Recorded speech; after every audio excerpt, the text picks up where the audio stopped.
Todos os homens são mortais.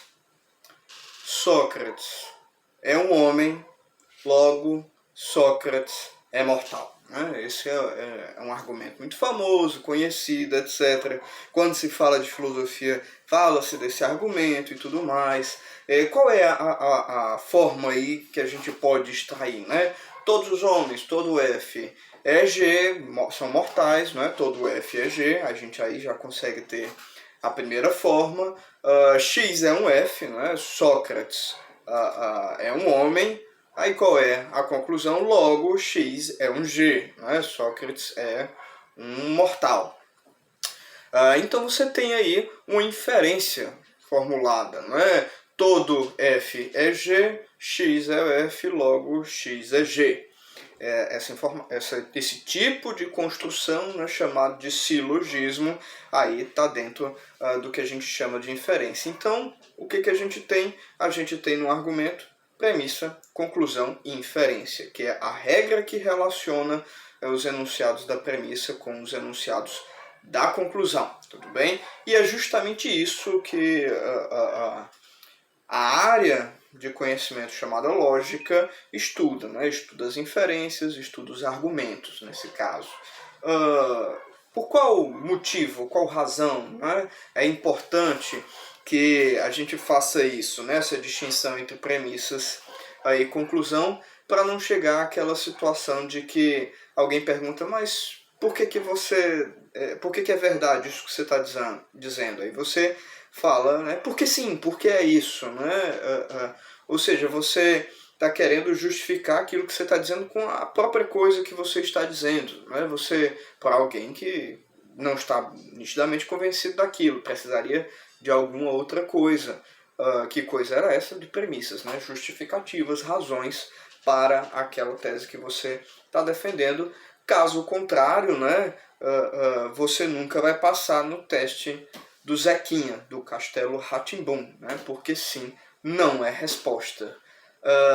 Isso, de ter essa independência das premissas com a conclusão, é um grande objetivo filosófico e de qualquer argumentação sofisticada, de evitar a circularidade. Evitar isso, é assim porque é assim porque é assim, etc. Onde você está sempre em círculo. Você usa aquilo que você está querendo justificar para justificar aquilo que você está querendo justificar. Ou seja, você não justifica nada. Desse ponto de vista, esse é um dos grandes objetivos de formular argumentações independentes desse tipo, e a lógica ajuda bastante, uma vez que vai ajudar a nossa compreensão das inferências, normatizar as inferências, colocar regras nas inferências.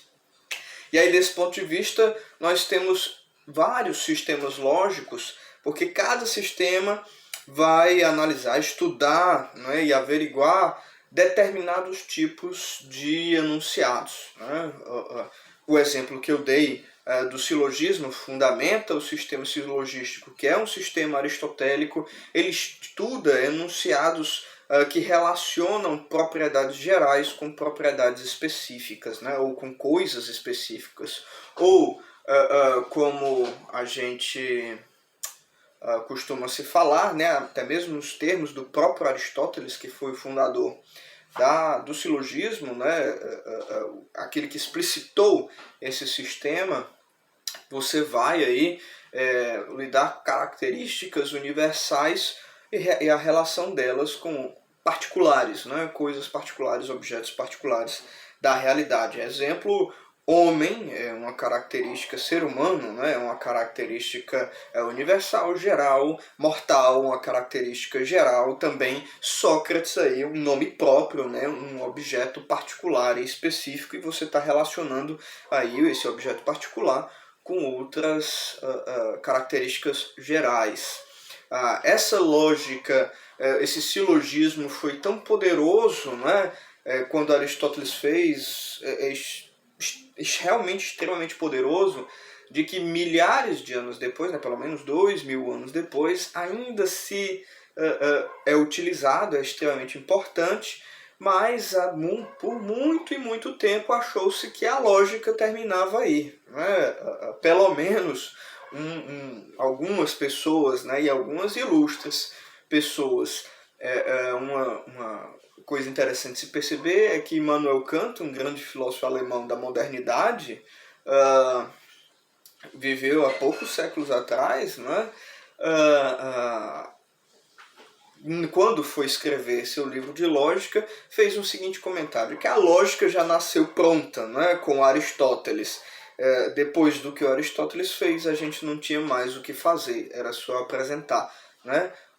Certamente Immanuel Kant ficaria assustado hoje e também maravilhado se pudesse ter conhecido Gottlob Frege, né, e grandes lógicos, matemáticos e filósofos da contemporaneidade que mostraram que a lógica era muito mais do que Aristóteles pensara. Ou mesmo se Immanuel Kant tivesse analisado um pouco mais os filósofos estoicos ali do período helenístico romano, poderia também ter percebido que os próprios filósofos estoicos ali da antiguidade, transição para o medievo, já tinham formulado o que hoje a gente compreende por lógica proposicional, lógica do predicado.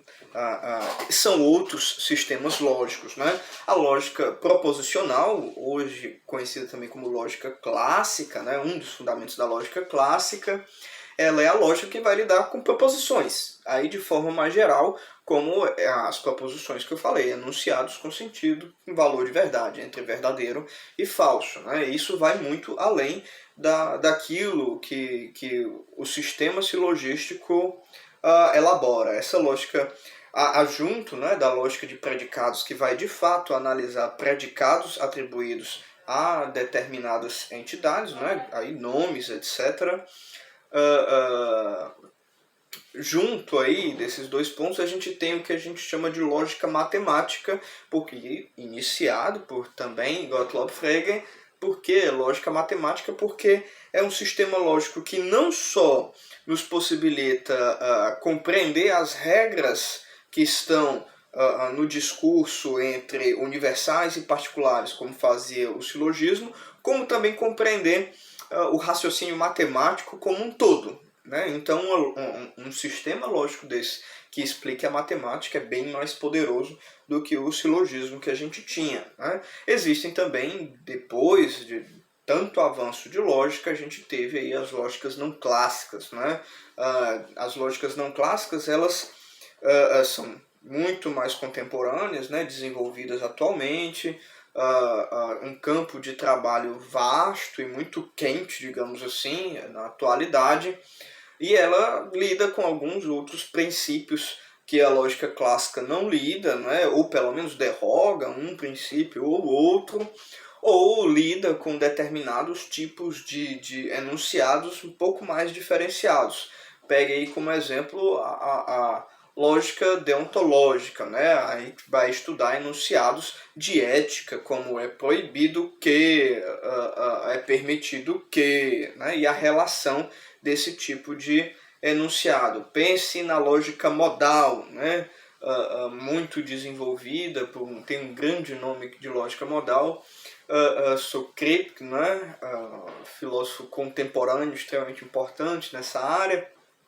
E aí pense aí na lógica modal, que vai estudar o quê? Vai analisar que tipo de enunciado, né? Os enunciados que sustentam coisas como é possível que, é necessário que, é impossível que, ou é contingente, né? Vai analisar essas coisas que a gente fala cotidianamente. A gente vive dizendo para outra pessoa, isso é impossível. Ou, pode acontecer.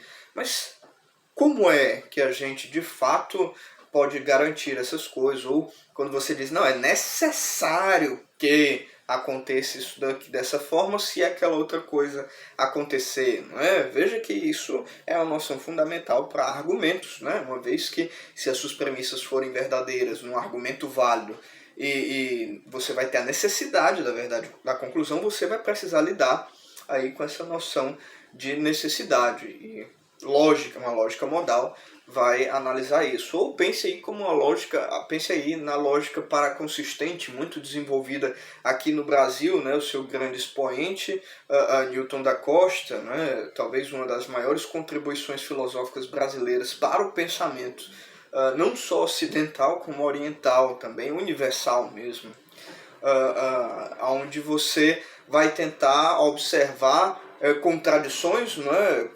A gente sempre em nossos discursos, quando encontra uma contradição em algum discurso de alguém, a gente observa, olha, você está sendo contraditório, então isso aí que você está dizendo não vale, né?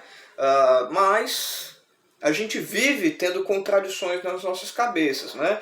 Às vezes a pessoa acredita, por exemplo, que tudo o que existe é físico, né? Um fisicalista forte, mas aí essa pessoa também é um liberal na economia, né? Pense em algo desse tipo. Um liberal na economia vai defender que os indivíduos têm liberdade, né? E o que diabos é liberdade? Como é que você explica liberdade, livre-arbítrio e vontade em termos fisicalistas, né?